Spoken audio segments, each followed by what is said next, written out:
Hello students, once again your most welcome to your favourite YouTube channel US classes and this is Vikram Rathore your math teacher. और प्यारे बच्चों, आज का हमारा जो सेशन है वो क्लास 12th मैथ्स के स्टूडेंट्स के लिए है, जो कि हमारे डिटरमिनेंट चैप्टर का डे 4 का रिवीजन है। ठीक है, रिवीजन हम करा रहे हैं यहाँ पर, ये रिवीजन सेशन है बेसिकली, और जिसमें हम चैप्टर 4 डिटरमिनेंट का रिवीजन कराएंगे, जिसका कि डे 4 यहाँ पर मेंशन है। यानी डे 1, डे 2 और डे 3 के लेक्चर ऑलरेडी अपलोडेड है, वहां से आप जाकर देख सकते हैं। तो डे 4 के बारे में आज हम बात करेंगे। ठीक है ना, यानी डे 4 में हम क्या चीजें डिस्कस करने वाले हैं उसके बारे में बात करने वाले हैं। तो देखिए, केस स्टडी जो है वो 7 नंबर का ही केस स्टडी है। तो डेफिनेटली जो लास्ट केस स्टडी है, एमसीक्यूज टाइप क्वेश्चंस है, वो लास्ट सेशन में हमारे डिस्कशन हो गए होंगे। तो यहाँ पर केस स्टडी 7 सबसे पहले हम पढ़ते हैं, देखते हैं कि इसमें क्या इन्फॉर्मेशन दी गई है। उस सारी की सारी इन्फॉर्मेशन को पढ़ेंगे और फिर देखेंगे क्या क्वेश्चंस हमसे पूछे गए हैं, जो कि बड़ी आसानी से डेफिनेटली हम करने वाले हैं। अच्छा, केस स्टडी में एक बात बच्चों आपको ध्यान रखनी है कि केस स्टडी का कंटेंट ना आपको पढ़ना है। ठीक है ना, इसका जरूर ध्यान रखनी है, क्योंकि बच्चे जनरली करते क्या है कि वो डायरेक्ट क्वेश्चन पर चले जाते हैं, है ना। जो ये कंटेंट या मैटर दे रखा है, जो इन्फॉर्मेशन दे रखी है, इसको कई बार वो नहीं पढ़ते हैं और डायरेक्ट वो क्वेश्चन को सॉल्व करने लगते हैं। तो वो मुझे लगता है थोड़ा सा गलत तरीका है ना। तो आपको ये सारी इन्फॉर्मेशन पढ़नी है, भले ही आपको लगता है ये सारी इन्फॉर्मेशन हमें पता है या फिर हम जानते हैं, उसके बाद भी आपको एक बार रीड जरूर कर लेना बेटा, इसका जरूर ध्यान रखिएगा। ठीक है ना, ये मैं आपको सजेशन देना चाहूंगा यहाँ पर। तो क्या लिखा हुआ है, area of triangle whose vertices are, अगर vertices x1 y1 x2 y2 x3 y3 दिए गए हैं तो एरिया का फार्मूला ये दे रखा है। ठीक है ना, डेल्टा का मतलब area of triangle equal to half, determinant में x1 x2 x3 y1 y2 y3 और 1 1 1। फिर लिखा हुआ since area is a positive quantity so we always take the absolute value of determinant. ठीक है ना, यानी डिटरमिनेंट की जो वैल्यू होती है वो पॉजिटिव या नेगेटिव रियल नंबर हो सकती है, लेकिन अगर ये एरिया को रिप्रेजेंट कर रहा है तो यहाँ पर हमेशा क्या करना है, एब्सोल्यूट वैल्यू लेनी है या फिर पॉजिटिव वैल्यू लेनी है, ये यहाँ पर बोला जा रहा है। ओके फिर उसके बाद लिखा also the area of a triangle formed by 3 collinear point is 0। इसके साथ साथ इन्होंने ये भी दिया हुआ है कि अगर 3 कोलिनियर पॉइंट्स हैं, है ना, उससे जो ट्रायंगल बनेगा उसका एरिया 0 होगा, क्योंकि ट्रायंगल फॉर्म्ड ही नहीं होगा अगर 3 कोलिनियर पॉइंट्स हैं। तो ये इंफॉर्मेशन इन्होंने हमें यहाँ पर दी हुई है और उस पर बेस्ड कुछ क्वेश्चन जो है वो पूछे जा रहे हैं। तो यहाँ पर सबसे पहले देखिए जरा, find the area of triangle whose vertices are, है ना। एरिया ऑफ ट्रायंगल हमें फाइंड आउट करना है, वर्टाइसेस है, जिसको कि हम बड़ी आसानी से कर सकते हैं। यहाँ पर मैं आपको लिख देता हूं। ठीक है ना, ये वर्टाइसेस होते हैं, ये x1 सॉरी, ठीक है ना, ये वर्टाइसेस होते हैं x1 और ये y1, ये x2 y2 और ये डेफिनेटली x3 और y3। ठीक है ना, ये हमारे वर्टाइसेस होते हैं। अभी हम एरिया ट्रायंगल एबीसी लिखेंगे, है ना, या एरिया ऑफ ट्रायंगल अगर हम फाइंड आउट करेंगे, फॉर्मूला ऑलरेडी दे रखा है हाफ, यहां पर डिटरमिनेंट x1 y1। ठीक है, x1 कितना हो जाता है हमारे पास, -2 3 और 1, x1 x1 x2 x3 y1 6 -6 और 5, है ना, और 1 1 1 ये तो आना ही है। इसको हम एक्सपेंड करेंगे तो ये -2 बेटा। अच्छा, ये ध्यान रखिएगा, हम एक्सपेंड तो कर रहे हैं, साथ साथ हम यहाँ पर मॉड लगा लेते हैं। डिटरमिनेंट के लिए नहीं लगा रहे हैं, एब्सोल्यूट वैल्यू के लिए लगा रहे हैं, पॉजिटिव ही लेना है आपको। तो -2 और ये -6 -5 -6, ये 3 -1। उम्मीद कर रहा हूं प्यारे बच्चों ये एक्सपेंडेशन सभी को पता होगा। तो ये 15 माइनस माइनस यानी प्लस का 6। ठीक है ना, ये एक्सपेंडेशन सभी को पता होगा, ये ऐसी उम्मीद कर रहा हूं। तो -2 इंटू -11 -6 इंटू 2 और +1 इंटू 21। ठीक है ना, तो यहां से 1/2 22 -12 और +21, तो यहां से आ जाएगा 12 होगा बेटा, यहां पर सही कर लीजिएगा, 12 10 आ जाएगा, 31 आ जाएगा आई थिंक, है ना, 31/2। तो ये 2 1 जा 2 2 5 जा 10 और 5 स्क्वायर यूनिट। चेक कर लीजिएगा, कैलकुलेशन ठीक है ना, तो फिर ये आंसर हमारा आएगा। चेक कर लीजिएगा आप लोग भी, बहुत मुश्किल काम नहीं है ना। देखिए जरा यहाँ पर कितना हो जाएगा हमारा, 22 और 12 प्लस का 10 आ जाएगा, प्लस का 10 31। ठीक है ना, ये हमारा बनने वाला है। तो बड़ी आसानी से हम लोगों ने यहाँ पर ये क्वेश्चन कर लिया, कुछ भी रॉकेट साइंस जैसी चीज नहीं है, सारे बच्चों को ये बात पता होगी। तो मैं तो चाहूंगा कि आप लोग साथ साथ करते हुए क्वेश्चन चलिए। ठीक है ना, उसके बाद सेकंड क्वेश्चन की तरफ आते हैं। इन्होंने बोला इफ द पॉइंट्स, ये पॉइंट्स क्या है, कोलिनियर है। ठीक है ना, then find the value of K, है ना, 4 की नहीं होनी चाहिए, ऑफ के होनी चाहिए, के यहाँ पर अननोन वेरिएबल दे रखा है। ठीक है ना, ये पॉइंट्स हमारे जो है इनको लेट कर लेते हैं, लेट गिवन पॉइंट्स आर, ये हमारे पॉइंट्स हो गए, इनको ABC नाम दे देते हैं। ठीक है ना, ABC, A 2, -3, B बेटा हमारा K -1 और C हमारे पास 0, 4। ठीक है ना इनका, तो इससे जो ट्रायंगल बनेगा, ठीक है ना, हालांकि कोलिनियर है तो ट्रायंगल बनेगा ही नहीं है, बट जो ट्रायंगल बनेगा और वो क्या नाम देंगे हम लोग उसको, ABC, बिकॉज ये कोलिनियर पॉइंट्स है तो वो एरिया ABC क्या हो जाएगा, 0 हो जाएगा। तो यही कॉन्सेप्ट बेटा हम लोग यहाँ पर यूज कर रहे हैं। ठीक है ना, एरिया ABC क्या होने वाला है, 0 होने वाला है। तो यहाँ पर 1/2 डिटरमिनेंट, फिर से वही फॉर्मूला लगाएंगे तो 2K और फिर बेटा 0, है ना, और फिर उसके बाद -3 -1 एंड 4 और 1 1 1, ठीक है ना, इक्वल टू 0। ये 1/2 0 में चला जाएगा, पहले तो आपको ये समझना है, ठीक है ना। सेकंड थिंग की राइट हैंड साइड में जैसे 0 है तो आपको इधर लेफ्ट में मॉड लगाने की जरूरत नहीं है ना, मॉड लगाने की जरूरत नहीं है। मैं क्यों बोल रहा हूं इसको थोड़ा सा समझिए आप। जैसे हमने 1/2 तो ये 0 में गया, ठीक है ना, इसकी वैल्यू हम निकाल रहे हैं यहाँ पर 2 और ये -1 -4, ठीक है ना। और फिर के अगर इसको क्लोज के से करेंगे तो प्लस का के, सॉरी माइनस का के ना, प्लस के बाद माइनस आता तो इसको और इसको क्लोज करेंगे तो -3 -4 -3 -4 ये बनेगा और राइट साइड में 0 आ जाएगा, क्योंकि ये तो तीसरा जो हमारा एलिमेंट है वो तो 0 ही है, तो उसके थ्रू एक्सपेंड करने की जरूरत नहीं है हमें यहाँ पर, ठीक है। अच्छा, डिटरमिनेंट के एक्सपेंडेशन में हम उस रो या कॉलम के, ठीक है ना, अलोंग एक्सपेंड करते हैं जिसमें मैक्सिमम नंबर ऑफ जीरोस दे रखे हैं, ठीक है ना, सबसे ज्यादा जीरोस दिए हो। तो यहाँ पर तो एक ही आपका C1 है जिसमें 0 दे रखा है और एक R3 इसमें 0 दे रखा है, तो आप C1 से भी कर सकते हैं एक्सपेंड, R3 से भी कर सकते हैं। तो ये बेसिक चीज है, ये तो सारे के सारे बच्चों को पता होनी चाहिए बेटा। अभी हम क्या कर रहे हैं 1/2 0, मैं कह रहा हूँ कि मॉड जैसे यहाँ पर लगा दिया और राइट साइड में 0 है, तो जब मॉड लगाते हैं तो हमें राइट साइड में प्लस माइनस लगाना पड़ता है, तो 0 तो प्लस माइनस का होता नहीं है, तो फिर यहां पर मॉड लगाने की कोई जरूरत नहीं है, कोई फर्क नहीं पड़ता आप मॉड लगाएं या ना लगाएं, ठीक है ना। ये यहां पर -5 यानी -10 हो जाएगा और -7 यानी प्लस का 7 के इक्वल टू 0, तो यहां से के इक्वल टू आ जाएगा 10/7, ठीक है ना। ये आपका आंसर आ जाएगा यहां पर। ओके बच्चों, ठीक है ना, बड़ा ही सिंपल तरीका है, बड़ी आसानी से हम लोग कर सकते हैं। कैलकुलेशन देखिए, हम आपको बता दें, कई बार ऐसा होता है कि मैं जब कैलकुलेशन करता हूं तो जल्दबाजी में कोई एक आध पॉइंट गलत हो गया, वो एक अलग बात है, ठीक है ना, बट कैलकुलेशन सारे के सारे बच्चों को आती है। मैं ये कहूंगा कि कॉन्सेप्ट आपको पता होना चाहिए, ठीक है ना। और अगर यहाँ पे राइट साइड में मैं ये भी बता दे रहा हूँ कि अगर 0 की जगह 3 लिखा होता तो फिर मैं मॉड लगाता, ठीक है ना, क्योंकि लेफ्ट साइड में एरिया ट्रायंगल एबीसी दिखा रहा है, तो वहां पर आपको एब्सोल्यूट वैल्यू ही लेनी है, इसका ध्यान रखना है। यहां पर इफेक्ट नहीं डालेगा, इसलिए मैंने एब्सोल्यूट वैल्यू नहीं लिया, ठीक है ना, तो यहां पर ध्यान रखिएगा। सिमिलर प्रोसेस से इसको भी कर सकते हैं, the area of triangle ABC with vertices. अच्छा, इसमें 3 दे रखा है ना, एरिया ट्रायंगल एबीसी कितना दिया हुआ है 3 स्क्वायर यूनिट, तो फॉर्मूले के अकॉर्डिंग हम लोग लगाते हैं तो 1/2, ठीक है। डिटर्मिनेंट यहां पर आप 1 0 के सेकंड आपका 3 0 0 और फिर 1 1 1 तो आ ही जाएगा इक्वल टू 3। तो पहले तो 2 का मल्टीप्लाई हो जाएगा, क्रॉस मल्टीप्लाई कितना बनने वाला है 6 बनने वाला है, कितना 6। और लेफ्ट साइड में देखिए आप इसके C2 के थ्रू एक्सपेंड करिए C2, तो C2 का जो एलिमेंट 3 है इसका साइन माइनस का होगा तो -3, इसको और इसको क्लोज करेंगे तो 0 माइनस के हो जाएगा बेटा, 0 माइनस के, और ये एब्सोल्यूट वैल्यू हमें लेनी पड़ेगी और यहां पर 6 आ जाएगा, क्योंकि राइट साइड में आपका 6 है। जब हम एब्सोल्यूट यानी मॉड का साइन हटाएंगे तो राइट में +-6 लेंगे, तो +6 लेने से हमें के की एक वैल्यू मिलेगी बेटा, और -6 लेने से हमें के की एक वैल्यू मिलेगी, ये ध्यान रखना है, ठीक है। तो यहां पर 3 के और ये +-6, तो यहां से के की 2 वैल्यू आएंगी +-2, ये ध्यान रखिए। कई बच्चे क्या करते हैं पॉजिटिव ही ले लेते हैं, वो ध्यान नहीं रखते हैं, तो ये भी ध्यान रखना है आपको, ठीक है ना। तो ये मैं दोनों चीजें बताई हैं कि अगर 0 है राइट साइड में तो फिर आपको एब्सोल्यूट वैल्यू नहीं लेनी है लेफ्ट में, अगर एरिया ट्रायंगल एबीसी दिया हुआ है, बट अगर 0 के अलावा अगर कोई और नंबर लिखा हुआ है तो फिर हमें एब्सोल्यूट वैल्यू लेनी है। जब हम मॉड हटाएंगे तो राइट साइड में +- का साइन लगाना है, तो वहां से आपको 2 वैल्यूज मिलेंगी, ठीक है ना, ये ध्यान रखना है इस तरह के क्वेश्चंस में। उसके बाद यहां पर लिखा है using determinant find the equation of the line joining the points, है ना, इन पॉइंट्स को ज्वाइन करिए। तो यहां पर सबसे पहले देखिए जरा, हमने एक लाइन बनाई है, ठीक है ना, ये लाइन जो है इस लाइन पर 2 पॉइंट्स दे रखे हैं आपको, A 1,2 एंड B बेटा, B हो जाएगा हमारा 3,6। इस पर हम एक वेरिएबल पॉइंट ले लेते हैं P x, भाई किसी को कोई प्रॉब्लम बेटा, इसकी इक्वेशन निकालनी तो वेरिएबल पॉइंट तो हमें लेना पड़ेगा यहाँ पर।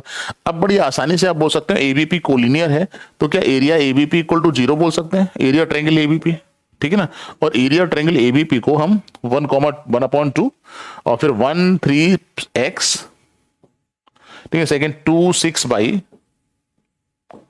और 1 1 1 इक्वल टू 0 लिखेंगे, है ना, 1/2 0 में चला जाएगा। और एक्सपेंड करने पर हमें एब्सोल्यूट वैल्यू नहीं लेनी है, बिकॉज राइट साइड में क्या है 0 है, बस इसका आपको ध्यान रखना है, ठीक है ना। तो यहां पर एक्सपेंड करते हैं तो देखो 1 6 माइनस वाई और फिर उसके बाद 2 माइनस का, इसको क्लोज करेंगे 3 - x सॉरी 3 - x और प्लस का बेटा 1 है, यहां पर प्लस का 1 और ये हो जाएगा 3y - 6x, 3y minus equal to 0। तो ये बन जाएगा हमारा 6 - y -6 + 2x और प्लस का 3y माइनस का 6x इक्वल टू 0। तो -6x + 2x यानी माइनस का 4x + 2y और 6 और 6 आई थिंक कैंसिल हो गया ये हमारे पास, ठीक है ना, इक्वल टू 0। तो 2 का डिवाइड कर दीजिए तो -2x plus Y equal to 0, ठीक है ना। ये हमारी रिक्वायर्ड इक्वेशन ऑफ लाइन हो जाएगी। यहां पर हम लिख भी देंगे बेटा which is required equation of line, which is required equation of, ठीक है ना, which is required equation of line. ये बन गया आपका बड़ी आसानी से, कहां प्रॉब्लम है इसमें, है ना। फिर आगे चलते हैं। फिर इन्होंने नेक्स्ट केस स्टडी दे रखा, नहीं यही वाला है, यही वाला, इफ ए बी सी दे रखा then so that the points are collinear, ठीक है ना। तो ये मैं कहूंगा कि खुद से करिए, है ना, क्या करेंगे कि होमवर्क में करिएगा ये क्वेश्चन। हम एरिया एबीसी निकालेंगे यहाँ पर, एरिया एबीसी, है ना। और अगर ये 0 आ जाता है, ठीक है ना, एरिया एबीसी हमारा हो जाएगा 11 5 -3, मैं सिर्फ हिंट कर रहा हूं, और 7 5 3 और 1 1 1। इसको एक्सपेंड करिए, अगर ये 0 आ जाता है आपका, ठीक है ना, अगर ये 0 आ जाता है तो हम लिख देंगे ABC are collinear, that's all, खत्म। बहुत सिंपल, इसको तो बेटा आप होमवर्क में करिएगा क्वेश्चन को। नेक्स्ट आते हैं केस स्टडी 8 पर। मैंने जैसा बोला हुआ केस स्टडी को पढ़िए जरूर ध्यान से, मैं फिर बोल रहा हूँ डायरेक्ट क्वेश्चन की तरफ आपको नहीं जाना है बच्चों, ये ध्यान रखना है, ठीक है ना। इन्होंने क्या बोला है, इफ ए दे रखा है ना, u1 and u2 are the first and second column respectively of 2 into 2 order matrix. तो हम क्या कर रहे हैं यहाँ पर, सबसे पहला काम है ना, ध्यान से देखिए जरा, हमने u लिया 2 into 2 order matrix A B C D, इस तरह से। तो इन्होंने बोला जो u1 है इसका जो फर्स्ट कॉलम है ए बी ये है, और u2 जो है इसका सेकंड कॉलम जो है सी डी, ये ऐसा बोला हुआ है। बच्चों आपको समझ में आ गई ना सारी की सारी बातें। यहाँ पर क्या बोला है कि एक u जो है वो 2 into 2 ऑर्डर मैट्रिक्स है, u1 और u2 जो है उसका फर्स्ट कॉलम और सेकंड कॉलम है मैट्रिक्स का, ठीक है ना, ये इन्होंने बोला हुआ है। फिर लिखा हुआ है satisfying A u1 equal to 1 0 and A u2 equal to 2 3, ठीक है, हमने इतना पढ़ लिया कि उसको सेटिस्फाई कर रहे हैं, है ना।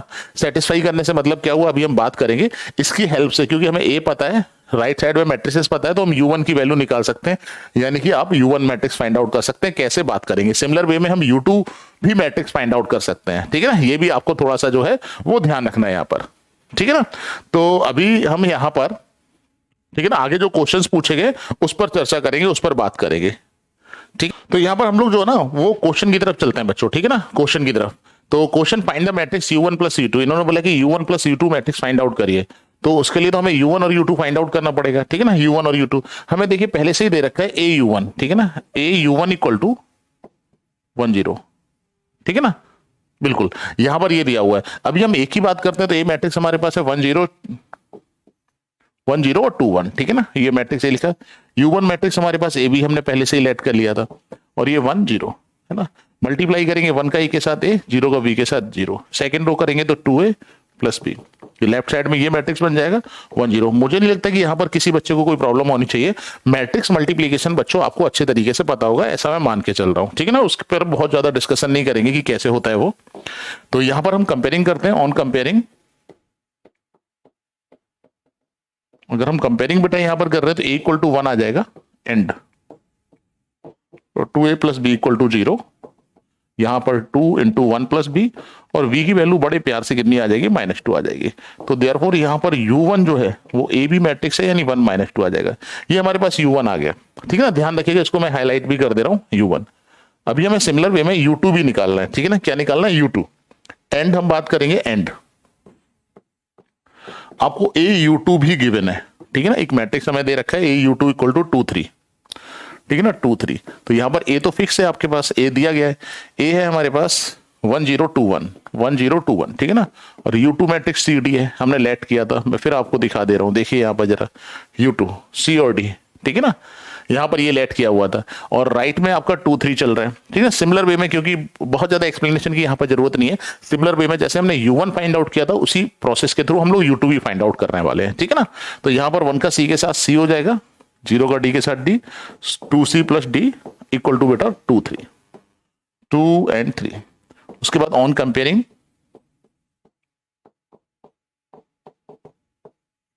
तो c इक्वल टू तो 2 आ जाएगा, और 2c plus d equal to 3। तो यहां से हम लोग क्या करेंगे, c की वैल्यू सब्सटीट्यूट करने वाले हैं। c की वैल्यू हम सब्सटीट्यूट करेंगे, 2 इंटू c है हमारे पास 2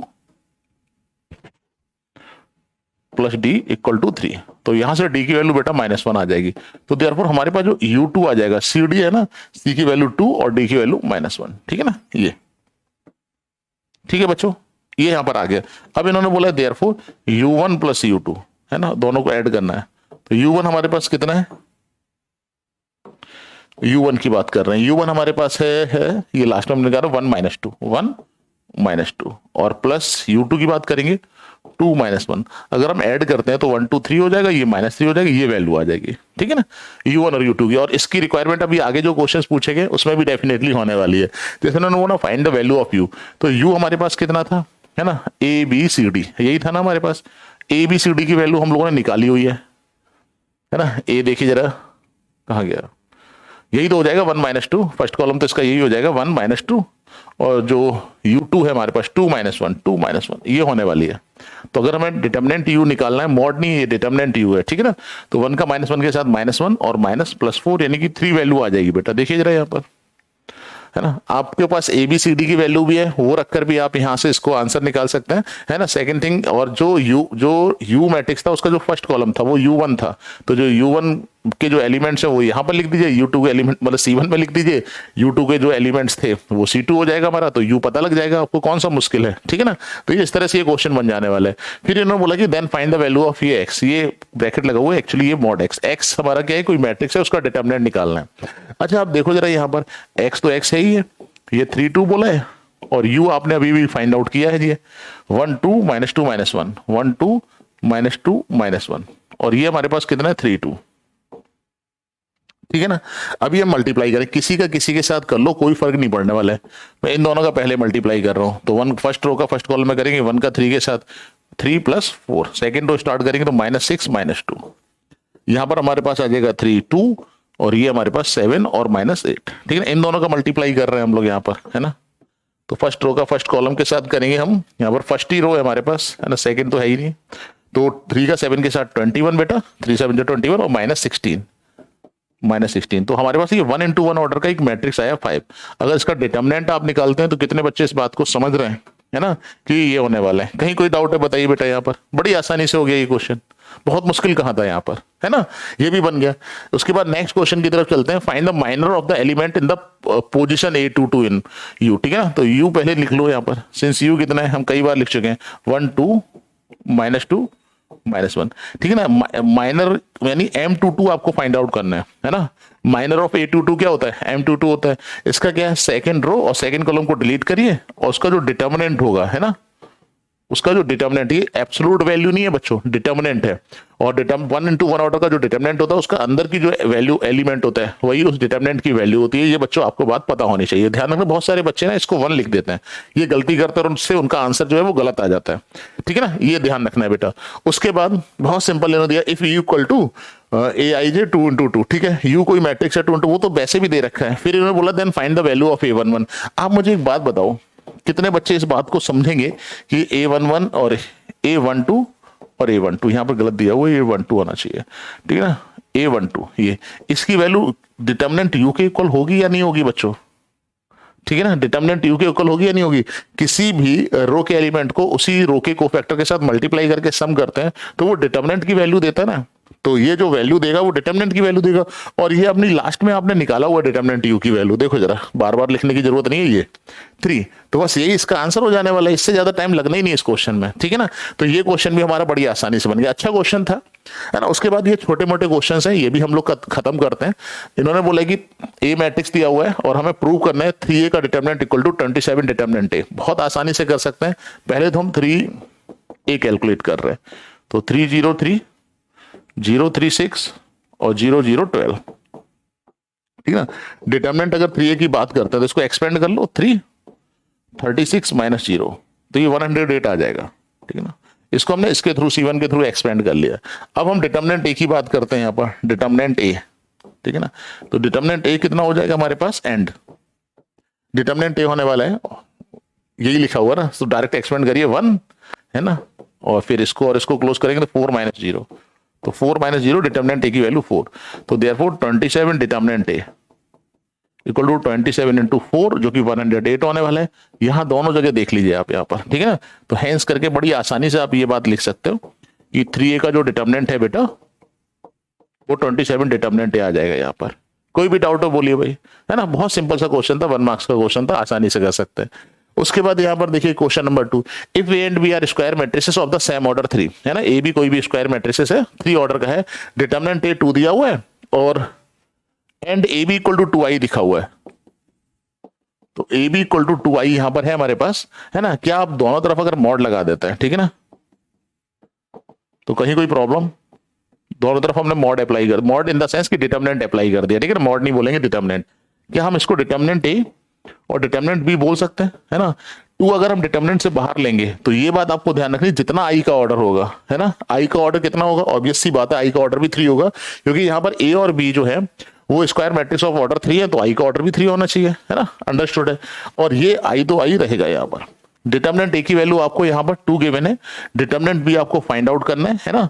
2 का क्यूब 8 हो जाएगा और डिटरमिनेंट आई 1 होता है, तो 2 यहां से जाएगा तो डिटरमिनेंट बी इक्वल टू यहाँ पर 4, है ना। बड़ा प्यारा सा और बड़ा अच्छा सा क्वेश्चन था, जिसको कि हमने बड़े हंसते खेलते बड़ी आसानी से कर दिया, है ना। तो यहां पर ये क्वेश्चन भी हमारा बन गया है। अगले क्वेश्चन की तरफ आते हैं। इन्होंने देखो इसमें ये बोला कि इस डिटरमिनेंट की वैल्यू -18 दी है और इस डिटरमिनेंट की वैल्यू पूछी है, जिसको हम बड़े आसानी से, आप नोटिस करो जरा, ध्यान दो, जैसे 135 है, अगर मैं इसमें से 5 कॉमन ले लूं, किससे, यहां से, है ना, तो ये 135 बन जाएगा। यहां से देखिए 4 कॉमन आ रहा है और यहां से आपका जो है वो 3 कॉमन आ रहा है ना। डिटरमिनेंट में हम अलग अलग रो या कॉलम में से कॉमन लेते हैं, ये बात आपको पता होनी चाहिए, ये बेसिक प्रॉपर्टी है आपकी डिटरमिनेंट की।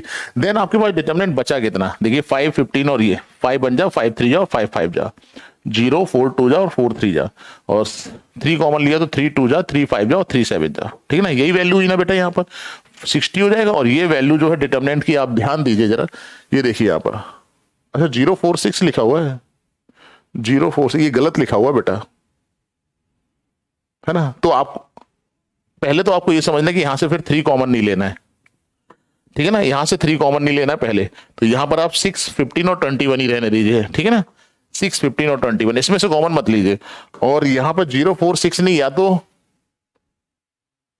046 से 2 कॉमन लीजिए, तब आपका बनेगा, ठीक ना। ध्यान नहीं दिया यहां से बेटा, एक मिनट, यहां से आप 2 कॉमन लीजिए, है ना। कितना कॉमन लेना है, 2।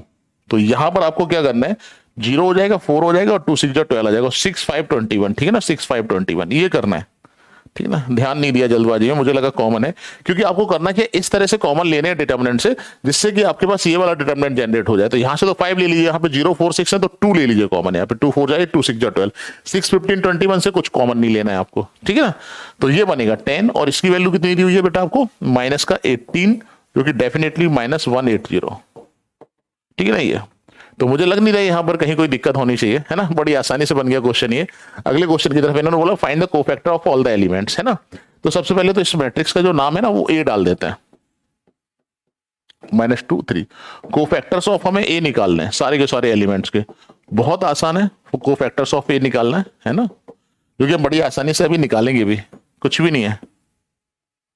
तो A11 हमें अगर फाइंड आउट करना है तो फर्स्ट पहले तो A11 A12 A21 और A22, ठीक है ना। तो इसमें प्लस, इसमें माइनस का साइन आएगा, इसमें माइनस का साइन आएगा, पहले तो ये ध्यान रखो। तो A11 का मतलब फर्स्ट रो फर्स्ट कॉलम को डिलीट करेंगे 3, A12 का मतलब फर्स्ट रो और सेकंड कॉलम 4 आ जाएगा, ठीक है ना, फर्स्ट रो सेकंड रो और फर्स्ट कॉलम यहाँ पर, तो ये माइनस का 2 आ जाएगा, जो कि डेफिनेटली 2 बनने वाला है। A22 हमारे पास आ जाएगा प्लस का 1, ठीक है ना, बस खत्म काम, इससे ज्यादा समय लेना ही नहीं है। और मुझे लग नहीं रहा कि यहाँ पर ज्यादा एक्सप्लेनेशन की जरूरत है, ये सारे बच्चे जानते हैं, क्योंकि ये रिवीजन सेशन है तो उनको पता है, ये सबसे आसान पार्ट है आपका डिटरमिनेंट का, ठीक है ना। फिर उसके बाद देखिए यहाँ पर इन्होंने क्या बोला, ये भी बड़ा अच्छा सा क्वेश्चन है, for any 2 into 2 square matrix से A into एडजॉइंट ए दे रखा है ना, A into adjoint A equal to ये दिया हुआ 8008, और आपसे क्या कहा है, डिटरमिनेंट ए की वैल्यू निकाली है, ठीक है ना, डिटरमिनेंट ए। बड़ा अच्छा सा 1 मार्क्स में ना, बड़ा प्यारा सा क्वेश्चन है ये। यहां पर मुझे कितने बच्चे ये जानते हैं सेंस ए इंटू एडजॉइंट ए कितना होता है, हमारे पास एक स्टेटमेंट है, थ्योरम है, ए इंटू डिटरमिनेंट ए मतलब A into adjoint A equal to determinant A into I लिख सकते हैं ना, है ना। ये ध्यान रखिए एनसीईआरटी से आपके पास स्टेटमेंट होना चाहिए। देयरफॉर ए इंटू एडजॉइंट ए की वैल्यू रखिए आप 8008, है ना ये, और ये डिटरमिनेंट ए इंटू आई, यही हुआ ना यहाँ पर। अब आसानी से देख सकते हैं, यहां से 8 कॉमन आ रहा है बेटा मैट्रिक्स में, है ना। यहां से अगर हम 8 कॉमन लेते हैं इट विल बी 1001, है ना, और ये डिटरमिनेंट ए इंटू आई, तो यहां से इसको हम 8 आई तो लिखेंगे बेटा, डिटरमिनेंट ए इंटू आई। तो यहां से अगर हम ऑन कंपेयरिंग करते हैं, ठीक है ना, कंपेयरिंग, तो डिटरमिनेंट ए की वैल्यू कितनी हो जानी है, डिटर्मिनेंट ए की वैल्यू हो जानी है 8, बस यही हमारा फाइनल आंसर हो जाएगा। इससे ज्यादा समय लेना इस क्वेश्चन के लिए कानूनन अपराध है, ध्यान रखना कानूनन अपराध है, इससे ज्यादा समय नहीं लेना। बट बड़ा प्यारा सा क्वेश्चन है, जनरली फर्स्ट टाइम जब आप इसको देखेंगे तो एकदम आसानी से आपके दिमाग में चीजें क्लिक नहीं करनी है, ठीक है ना। तो यही मैं बोल रहा हूँ कि एग्जामिनेशन के टाइम पर जितने मैक्सिमम क्वेश्चन आप रिवाइज कर सकते हैं वो ज्यादा बढ़िया रहेगा, ठीक है ना। तो इसके ज्यादा चांसेस रहेंगे कि एग्जामिनेशन में आपका किया हुआ क्वेश्चन आ जाएगा, स्पेशली सीबीएसई बोर्ड एग्जामिनेशन में तो ऐसा ही होता है, ठीक है ना। तो यहाँ पर भी ये भी बड़ा अच्छा सा क्वेश्चन है, इन्होंने क्या बोला, if A is 3 × 3 invertible matrix then what will be the value of K. अच्छा, ये डिटर्मिनेंट ए है ना, डिटर्मिनेंट ए का इनवर्स लिखा हुआ है ना, और ये डिटर्मिनेंट ए की पावर के लिखा हुआ है। तो हम बड़ी आसानी से ऑन कंपेयरिंग के इक्वल टू -1 लिख देंगे, इसमें कौन सी रॉकेट साइंस है, खत्म। अगर ये मान लो थोड़ी देर के लिए मैं ऐसे ही मान लूं कि अगर ये ऐसा लिखा हुआ है और ठीक है ना, determinant A inverse equal to determinant A की पावर के, अगर ये ऐसे भी लिखा हुआ है, जैसे ये यहाँ पर डी टी लिखा हुआ है, तो नहीं समझ में आ रहा कि ए का इनवर्स है या फिर डिटर्मिनेंट ए का इनवर्स है, ठीक है ना। तो मैंने अभी मान लिया ए इनवर्स का डिटर्मिनेंट है ये, सपोज दैट है ना, डिटर्मिनेंट ए इनवर्स का डिटर्मिनेंट। तो भी क्या हमारे पास रूल होता है ना, इसको हम बाहर ले सकते हैं नहीं ले सकते हैं, ठीक है, हमारे पास रूल है ना कि हम इंटीग्रल पावर को बाहर ले सकते हैं डिटर्मिनेंट में, ये इक्वल होता है बेटा। तो यहां से ऑन कंपेयरिंग अगर करेंगे आप यहां से, तो अब भी तो के इक्वल टू -1 ही आ रहा है ना। तो ये तो बड़ा सिंपल सा क्वेश्चन निकला, बड़ा चिंदी सा क्वेश्चन, ठीक है ना। के इक्वल टू कितना आना है, -1। अगले क्वेश्चन की तरफ चलते हैं, ठीक है ना। इसमें क्या लिखा हुआ है, डिटर्मिनेंट ए इक्वल टू 3 दिया हुआ है, ए इनवर्स दिया हुआ है, एडजॉइंट ए। तो इनके बीच में तो रिलेशन होता है ना हमारे पास, है ना। रिलेशन क्या होता है, बी हैव, हमारे पास होता है A inverse equal to adjoint A into determinant A, ठीक है ना। ये होता है ना, तो एडजॉइंट ए की अगर वैल्यू निकालनी है हमें, तो it will be determinant A into A inverse. तो डिटर्मिनेंट हमारे पास कितना है भाई, मतलब 3 दे रखा है, और ए इनवर्स 3 -1 माइनस का 5/3 और 2/3, ऐसे ही ना मल्टीप्लाई कर लो भैया, कौन सा मुश्किल काम है। 9 -3 -5 और 2, ठीक है, ये हमारा आंसर आ जाएगा। सिंपल सा क्वेश्चन। ये जो वैल्यूज दे रखे हैं इनके बीच में तो रिलेशन होता है ना, तो वो रिलेशन हमने यूज किया और आसानी से अपना आंसर जो है वो फाइंड आउट कर लिया। फिर उसके बाद देखिए क्या लिखा हुआ है, A is skew symmetric matrix of order 3, है ना। स्क्यू सिमेट्रिक मैट्रिक्स है तो आपको ये समझना है कि ए डैश का जो मतलब ए का ट्रांसपोज है वो -a के इक्वल होगा, यही होता है ना हमारे पास। और इन्होंने determinant A equal to 0 prove करने के लिए बोला हुआ है। अच्छा, हम इसमें बोथ साइड अगर डिटर्मिनेंट अप्लाई कर दें, है ना, बोथ साइड डिटर्मिनेंट अप्लाई कर देते हैं, तो यही हुआ ना आपका। अब इस माइनस साइन को अगर हमें बाहर लेना है, तो कितने ऑर्डर का मैट्रिक्स है 3, तो -1 की पावर कितना हो जाएगा, 3 हो जाएगा, है ना। तो यहां पर सबसे पहले -1 की पावर 3 किया डिटर्मिनेंट ए, और आप बड़ी आसानी से जानते हैं जो ए डैश का डिटर्मिनेंट होता है वही ए का डिटर्मिनेंट होता है, ये प्रॉपर्टी है हमारे पास, है ना बच्चों। जो ट्रांसपोज का डिटर्मिनेंट है वही मैट्रिक्स का डिटर्मिनेंट होगा। तो यहां पर आपका डिटर्मिनेंट ए लिख सकते हैं, ये माइनस डिटर्मिनेंट ए आ जाएगा, इधर ट्रांसफर करेंगे determinant A plus determinant A equal to 0, तो we can write 2 determinant A equal to 0, और यहां से आप डिटर्मिनेंट ए, ठीक है, डिटर्मिनेंट ए इक्वल टू कितना कर सकते हैं, 0 कर सकते हैं। बस यही हमारा फाइनल आंसर है, ठीक है ना। मतलब फाइनल आंसर क्या है, यही बेसिकली हमें प्रूव करना था। हैंस प्रूव हो गया आपका भाई, ठीक है, हैंस प्रूव्ड, ठीक है ना, ये हैंस प्रूव्ड हो गया बेटा। अगले क्वेश्चन की तरफ चलते हैं, ये भी बड़ा प्यारा सा क्वेश्चन है। If A and B are square matrix of order 3, है ना, square matrix of order 3 such that. अच्छा, मुझे एक बात बताओ, यहाँ पे 2 डिटर्मिनेंट ए की वैल्यू निकालने के लिए कह रहे हैं, ठीक है ना। तो हमें पहले 2 बाहर निकालना पड़ेगा, और 2 बाहर निकालने के लिए आपको ये समझना है कि ए बी का ऑर्डर क्या होगा। तो आप बड़ी आसानी से समझिए, since A and B have order 3, ठीक है ना, ऑर्डर 3 है, तो देयरफॉर बड़ी आसानी से ए बी हैज ऑर्डर 3, यानी ए बी मैट्रिक्स का भी ऑर्डर कितना हो जाएगा, 3 हो जाएगा। ये बात आपको समझनी है। अब जब हम 2 को बाहर निकालेंगे तो ये 2 की पावर 3 हो जाएगा यहाँ पर, ठीक है ना बच्चों। और ये डिटर्मिनेंट क्या हो जाएगा हमारे पास, ए बी। स्प्लिट कर सकते हैं डिटर्मिनेंट को, है ना, ये तो 8 हो गया यहाँ पर। वी कैन राइट डिटर्मिनेंट ए और डिटर्मिनेंट बी बड़ी आसानी से, प्रॉपर्टीज है हमारे पास, है ना। उसके बाद डिटर्मिनेंट ए की वैल्यू बेटा -1 है यहाँ पर, -1 और इंटू ये कितना है 3, तो ये बन जाएगा 8 3 जा -24। यही हमारा फाइनल आंसर हो गया। बहुत ही बढ़िया सा अच्छा सा क्वेश्चन ये दिया हुआ था यहाँ पर। क्या दिक्कत है बोलिए बच्चों, ठीक है ना, ये हो गया ना क्वेश्चन। और बाकी का बच्चों में ये जरूर कहूंगा कि ये सारी चीजें आप इजीली आसानी से मतलब आप समझ पा रहे हैं तो वीडियो को लाइक और शेयर जरूर जरूर जरूर कर दीजिए, ठीक है ना। ये ध्यान रखिएगा, हम लोग बड़ा मुश्किल से समय निकाल कर, क्योंकि समय नहीं होता है तो हम वीडियो ये रिकॉर्ड करते हैं या फिर लाइव सेशंस लेते हैं। मैं चाहता हूं कि आप लोगों के लिए ना जो रिवीजन सेशन, क्योंकि चैप्टर वाइज रिवीजन सेशन, ये जरूर मैं हर दिन आपको कम से कम एक वीडियोस देता रहूं, ठीक है, आइदर लाइव और रिकॉर्डेड, ये कोशिश करूंगा। तो मैं सच बताऊं तो ये वीडियो मैं रिकॉर्ड कर रहा हूं, यहाँ पर समय नहीं है दिन में, है ना, समय निकाला किसी भी तरह से, क्योंकि मुझे शाम को ये अपलोड करके आपको ये अवेलेबल कराना है और डेली आपको कम से कम 1 से 2 वीडियो में देने वाला हूं, ठीक है ना, ये भी ध्यान रखिएगा आपका। फिर उसके बाद यहाँ पर so that the points are collinear prove करना है। तो इन पॉइंट्स को पहले तो हमने लेट ए, ये ए प्लस बी नहीं होगा, यहाँ पर ऐसे कॉमा होगा, ये A comma B plus C, ठीक है ना, B comma C plus A और and C comma A plus B, ठीक है ना, ये आपके पॉइंट्स हैं। तो कोलिनियर है तो एरिया एबीसी क्या हो जाएगा, 0 हो जाएगा। एरिया एबीसी कैसे लिखेंगे, 1/2 फॉर्मूला चलिए लिख देते हैं, x1 x2 x3 y1 y2 y3 and 1 1 1, ठीक है ना, इक्वल टू 0, ये है हमारे पास इक्वल टू 0, ठीक है ना बच्चों। यहां पर ये हमने लिख लिया। उसके बाद यहां पर वैल्यू सब्स्टिट्यूट हम करने वाले हैं, तो 1/2 तो हालांकि 0 में चला जाएगा, बट अभी लिख लेता हूं, और ए बी सी हो जाएगा यहाँ पर ए बी सी, और ये B plus C plus A, B plus C plus A और ए प्लस बी, 1 1 1 इक्वल टू 0। तो 1/2 तो 0 में चला गया, इसको एक्सपेंड कर लो, है ना। हम कई तरह से अलग प्रॉपर्टीज का भी यूज कर सकते हैं, बट अभी चलो कोई बात नहीं, हम लोग एक्सपेंड करते हैं इसको, एक्सपेंड अलोंग विद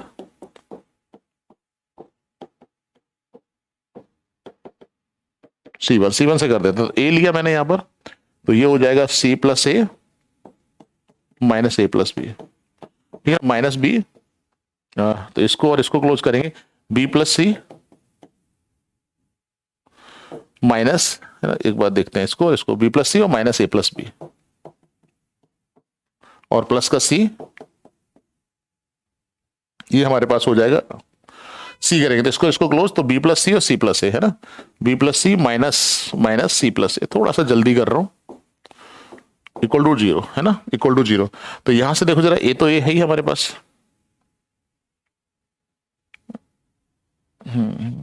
ठीक है, ये अलग चलेगा, ये अलग है ना, बिल्कुल। तो यहां पर ए तो चल ही रहा है आपके पास बेटा, ठीक है ना, यहां पर ए से ए कैंसिल, तो ये कितना हो जाएगा, सी माइनस बी और माइनस बी, तो यहां से बी से बी क्लोज हो जाएगा, सी माइनस ए और प्लस सी, और ये सी से सी क्लोज हुआ तो B minus A equal to 0।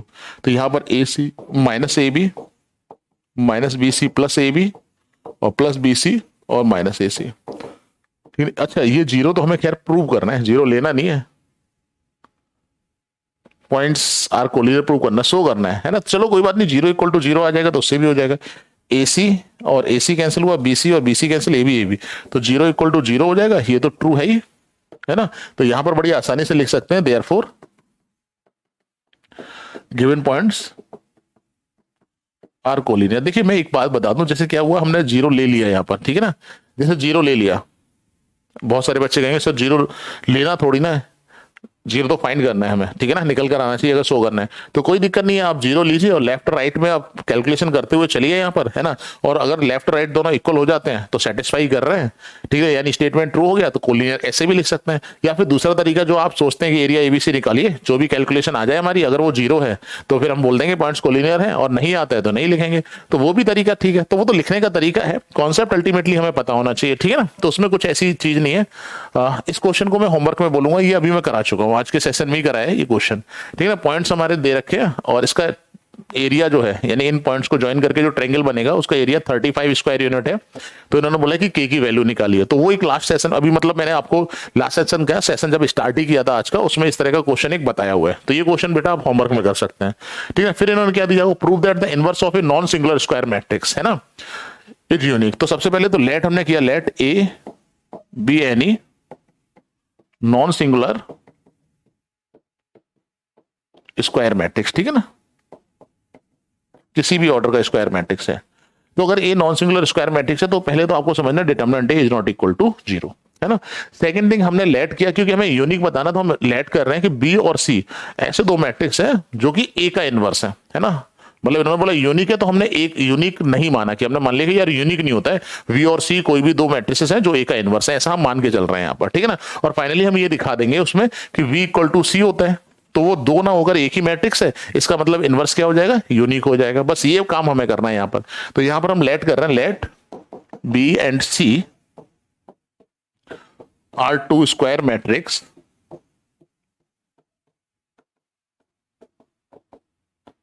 ठीक ना, which are inverse of A, जो ए का क्या है, इनवर्स है, इनवर्स ऑफ ए, ठीक है ना। ये हमने लिया यहां पर, जो कि क्या है, ए का इनवर्स है बेटा, ठीक है ना। तो अगर इनवर्स है, अगर मान लो वी ए का इनवर्स है, तो we can write A B equal to B A equal to I, ठीक है ना, and A C equal to C A equal to I. अगर सी ए का इनवर्स है, ऐसे लिख सकते हैं ना, क्योंकि अगर डेफिनेशन है इनवर्स की हमारी कि अगर मान लो वी ए का इनवर्स है तो A B equal to B equal to I होना चाहिए, सी ए का इनवर्स है तो A C equal to C equal to I होना चाहिए, है ना। तो डेफिनेशन का यूज करके हमने यहां पर बना लिया। उसके बाद हम लोग यहां पर क्या कर रहे हैं, हम लोग यहां पर ले रहे हैं जैसे हमने ए बी इक्वल टू आई लिया, हमारे पास है ए बी इक्वल टू आई, अभी अभी देखिए यहां से ए बी इक्वल टू आई, मैं इसमें सी का मल्टीप्लाई कर दे रहा हूं, सी ए बी इक्वल टू सी आई, ठीक है ना। बोथ साइड मैट्रिक्स का मल्टीप्लाई कर सकते हैं, ब्रैकेट चेंज भी कर सकते हैं, ये हमारे पास रूल है। ये तो सी हो जाएगा, सी ए हमारे पास कितना है, देखिए जरा, सी ए की वैल्यू आई है, तो यहां पर हम आई लिख सकते हैं, आई बी इक्वल टू सी, और v इक्वल टू कितना आ जाएगा, c। तो यानी कि हमने लिया था कि b और c दो अलग अलग मैट्रिक्स हैं जो कि इनवर्स है a का, तो हमने देखा कि वो अलग अलग नहीं, वो तो एक ही मैट्रिक्स है। तो इस बेसिस पर हम बोल सकते हैं कि जो a है वो यूनिक, मतलब अगर कोई भी किसी भी मैट्रिक्स का इनवर्स अगर एग्जिस्ट करेगा तो वो क्या होगा, यूनिक होगा। तो हैंस करके हम लोग जो है वो आंसर इस तरह से दे सकते हैं, हैंस, ठीक है ना। इसी तरह से लैंग्वेज बना लेते हैं, inverse of A non singular square matrix, inverse of a non singular square matrix be unique, है ना, यूनिक होगा, ये ध्यान रखिएगा आप लोग, ठीक है ना। ये भी क्वेश्चन बड़ी आसानी से हो गया। उसके बाद देखिए क्वेश्चन नंबर 6, ये भी बड़ा प्यारा सा और इंपॉर्टेंट क्वेश्चन है, ध्यान रखिए, बच्चे बहुत लैग करते हैं इसमें। अच्छा, इससे पहले मैं एक आपको थोड़ा सा की आइडिया एक आपको बता देता हूं कि वी हैव, है ना, की आइडिया इसका ये है कि अगर A B equal to B A equal to I दे रखा है ना, तो ए इनवर्स जो होगा, यानी जो मैट्रिक्स ए दे रखा है वो बी के इक्वल होगा, और वी इनवर्स इक्वल टू, है ना, वी इनवर्स इक्वल टू ए, आप कुछ भी लिख सकते हैं, ठीक है ना। ये आपके पास नॉलेज होनी चाहिए, है ना, ये नॉलेज होनी चाहिए इस क्वेश्चन को सॉल्व करने के लिए। मैं फिर बोल रहा हूं, ठीक है ना, ध्यान से रखेंगे। इन्होंने आपको कहा prove that A inverse equal to A dash का inverse, where A is a non singular matrix. अगर ए नॉन सिंगुलर मैट्रिक्स है तो ए का इनवर्स तो एग्जिस्ट कर ही रहा है, या फिर डिटरमिनेंट ए इक्वल टू 0 होता है, हम लोग जानते हैं, ठीक है ना। अच्छा, इसके साथ साथ जो हमें इसमें कॉन्सेप्ट यूज करना है, ठीक है ना, वो ध्यान रखिएगा। वी हैव, ठीक है, वी हैव यहां पर कि यहां पर ए का जो डिटरमिनेंट है वो डिटरमिनेंट ए डैश के इक्वल है, ए डैश के डिटरमिनेंट के इक्वल होता है, ठीक है ना।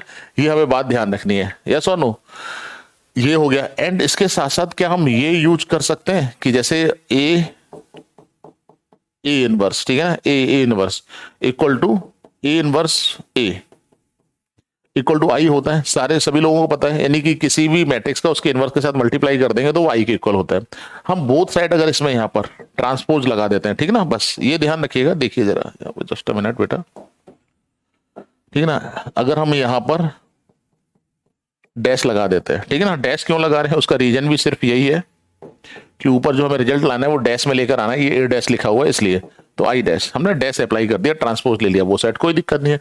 ट्रांसपोज में ये रिवर्स हो जाता है, ए इनवर्स का dash into A dash equal to ये ए डैश और ये ए इनवर्स का डैश, है ना, इक्वल टू आई डैश का आई होता है ना। फिर से अगर ट्रांसपोज करोगे वो आई बन जाएगा। थोड़ी देर के लिए मैं ए इनवर्स को वी मान ले रहा हूं, ठीक है ना। यहां पर देखिए जरा, थोड़ा सा आपको समझ में आ जाएगा। मैंने क्या किया, let B equal to A inverse या A inverse equal to B, ऐसे लेट कर लिया कि ए इनवर्स जो हमारा मैट्रिक्स है वो क्या है, वी के इक्वल है। तो देयरफॉर यहां पर अगर हम ये वैल्यू रखते हैं तो ए इनवर्स का मतलब बी डैश, है ना, और ये ए डैश इक्वल टू यहां पर फिर ए डैश और यहां पर आपका हो जाएगा बी डैश, है ना, बी डैश इक्वल टू आई। तो बच्चों क्या आप ये बात बोल सकते हो, दैट इंप्लाइज, है ना, ए डैश का जो इनवर्स है, ए डैश का इनवर्स जो है वो बी डैश के इक्वल है, यस और नो, ठीक है ना। फिर से देखिए, अगर A B equal to B equal to I है ना, तो हम बोल सकते हैं A inverse equal to B, यानी ए का इनवर्स जो है वो दूसरा वाला जो मैट्रिक्स है उसके इक्वल है। तो या बी इनवर्स इक्वल टू ए, तो हमने कहा कि ए डैश का इनवर्स कोई भी एक मैट्रिक्स उठाए, ए डैश का इनवर्स वी डैश के इक्वल हो जाएगा। और वी की जगह पर हम क्या लिख सकते हैं यहाँ पर, वी की जगह पर, सॉरी, वी के प्लेस पर हम क्या लिख सकते हैं यहाँ पर बेटा, वो देखिए आप जरा। ये तो ये डैश इनवर्स वी हमारे पास क्या है, ए इनवर्स, तो ए इनवर्स डैश। और देखिए हमें यही तो प्रूव करना था यहाँ पर, देख लीजिए जरा आराम से। अच्छा क्वेश्चन था, लिटिल बिट ट्रिकी है ना, लिटिल बिट ट्रिकी, बहुत ज्यादा नहीं है, बट थोड़ा सा आपको ध्यान से कंसंट्रेट होकर करना पड़ेगा, ठीक ना।